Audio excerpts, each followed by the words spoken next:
Chapter 6. A Footprint. Then, one year, something strange and terrible happened. I often walked along the shore, and one day I saw something in the sand. I went over to look at it more carefully, and stopped in sudden surprise. It was a footprint. The footprint of a man. Who could this be? Afraid, I looked around me. I listened. I waited. Nothing. I was more and more afraid. Perhaps this man was one of those wild people who killed and ate other men. I looked everywhere, but there was nobody, and no other footprint. I turned and hurried home. "There's someone on my island," I said to myself. "Perhaps he knows about me. Perhaps he's watching me now, from behind a tree. Perhaps he wants to kill me." That night, I couldn't sleep. The next day, I got all my guns ready, and I put more wood and young trees around my house. Nobody could see me now. But after 15 years alone on the island, I was afraid, and I did not leave my cave for 3 days. In the end, I had to go out to milk my goats. But for 2 years I was afraid. I stayed near my home, and I never used my guns, because I didn't want to make a noise. I could not forget the footprint, but I saw and heard nothing more. And slowly I began to feel happier. One day, a year later, I was over on the west side of the island. From there I could see the other islands, and I could also see a boat far out to sea. If you have a boat, I thought, it's easy to sail across to this island. Perhaps that explains the footprint. It was a visitor from one of the other islands. I began to move more freely around the island again, and built myself a third house. It was a very secret place in a cave. No wild man will ever find that, I said to myself. Then one year, something happened which I can never forget. I was again on the west side of the island and was walking along the shore. Suddenly, I saw something which made me feel ill. There were heads, arms, feet, and other pieces of men's bodies everywhere. For a minute, I couldn't think, and then I understood. Sometimes there were fights between the wild men on the other islands. Then they came here to my island with their prisoners to kill them, cook them, and eat them. Slowly, I went home, but I was very angry. How could men do this? For many months, I watched carefully for the smoke from fires, but I didn't see anything. Somehow, the wild men came and went, and I never saw them. I was angry and afraid. I wanted to shoot them all. But there were many of them, and only one of me. Perhaps I can shoot 2 or 3, I said to myself. But then they will kill and eat me. Then, one morning in my 23rd year on the island, I was out in my fields, and I saw the smoke from a fire. Quickly, I went up the hill to watch. There were 9 men around the fire, and they were cooking their terrible food.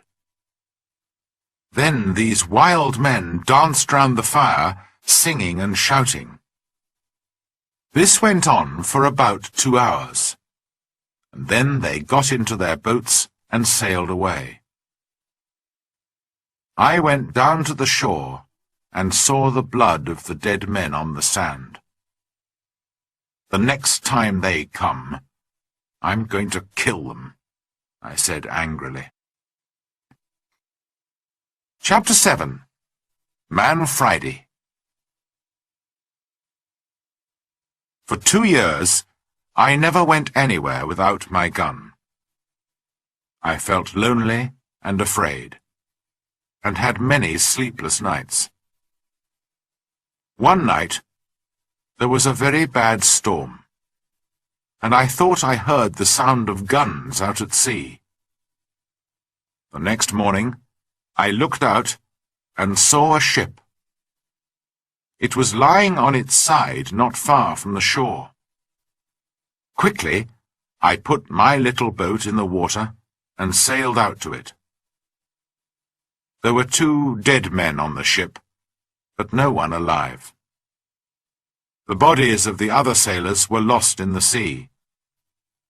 I took some clothes and tools, and also a box of Spanish gold and silver money. I was a rich man now, but what use was money to me? I could not buy anything with it.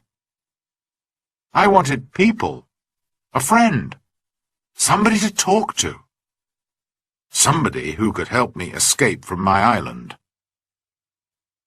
One morning, I woke up and made a plan. I'll try to catch one of the prisoners of the wild men, I said to myself. He'll be happy to be alive, and perhaps he'll help me to escape.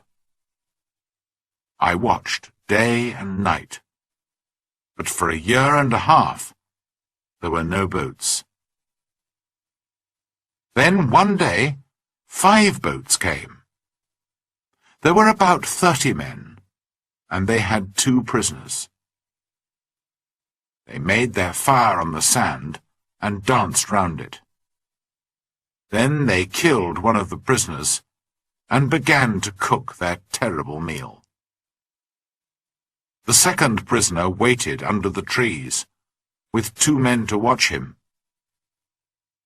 Suddenly, the prisoner turned and ran. The 2 men ran after him, but the other wild men were busy round the fire, and did not see what was happening. The prisoner ran like a wild goat, and soon I saw that he was coming near the bottom of my hill. As fast as I could, I ran down the hill and jumped out of the trees between the prisoner and the 2 wild men. I hit the first man with the wooden end of my gun, and he fell down, but I had to shoot the second man. The poor prisoner did not move. He was afraid of the noise of my gun. I called to him, and tried to show him that I was friendly. Slowly, he moved nearer to me. But just then, the first wild man began to get up from the ground. Then the prisoner spoke, and I understood that he wanted my sword. How happy I was to hear words again. I gave him my sword, and at once he cut off the head of his enemy. Hurriedly, we hid the dead bodies under some leaves, and then left quickly.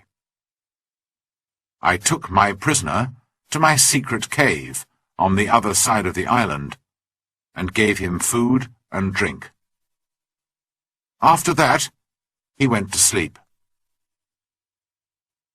He was a fine young man, about 25 years old, tall and well-built, with a kind face and a nice smile. He had a brown skin, black hair, bright eyes, and strong white teeth. I decided to give him the name of Man Friday, because I first saw him on a Friday. When he woke up in the morning, he ran out to me. I was milking my goats in the field, and he got down on the ground and put his head near my foot. I understood that he was thanking me, and I tried to show him that I was his friend. I began to teach him to speak English, and soon he could say his name, Master, and yes and no. How good it was to hear a man's voice again. Later that day, we went back to my first house. We went carefully along the beach, but there were no boats and no wild men. Just blood and bones all over the sand. I felt ill, but Friday wanted to eat the pieces of men's bodies which were still on the ground. I showed him that this was terrible for me, and he understood. When we got to my house, I gave Man Friday some trousers, and I made him a coat and a hat.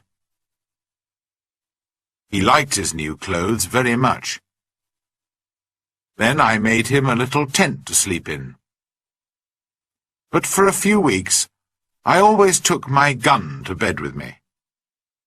Perhaps Friday was still a wild man, and would try to kill me in the night.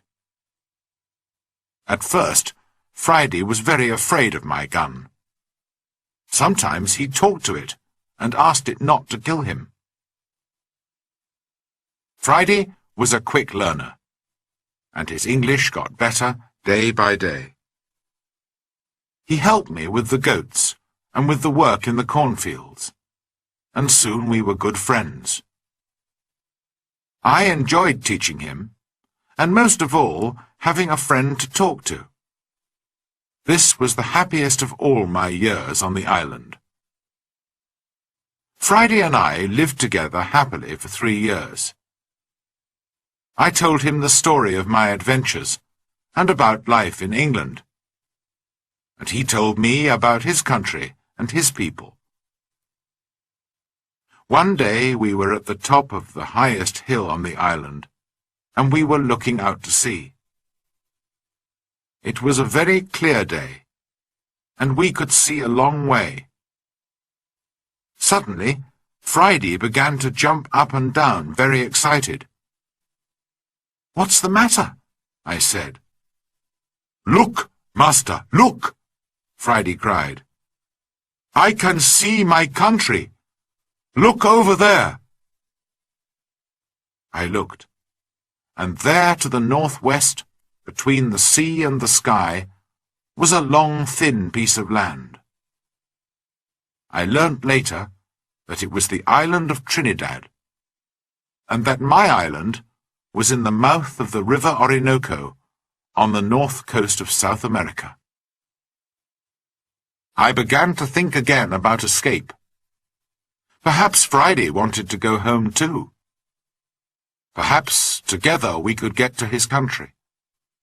But what then? Would Friday still be my friend, or would his people kill me and eat me? I took Friday to the other side of the island, and showed him my big canoe. It still lay under the trees. It was very old now, and there were holes in the wood. "Could a boat like this sail to your country, Friday?" I asked him. "Oh, yes," he answered. "A boat like this can carry a lot of food and drink." "Then we'll make another canoe like it, and you can go home in it," I said. But Friday looked very unhappy. "Why are you angry with me?" he asked. "What have I done? Why do you want to send me home?" "But I thought you wanted to go home," I said. "Yes, but you must come with me. Kill me if you want, but don't send me away from you." Then I saw that Friday was a true friend, and so I agreed to go with him. We began work on the canoe at once. Friday chose the tree himself. He understood wood better than I did, and we cut it down. We worked hard, and in a month the boat was finished. 2 weeks later, it was in the sea, and we began to get ready for our long journey.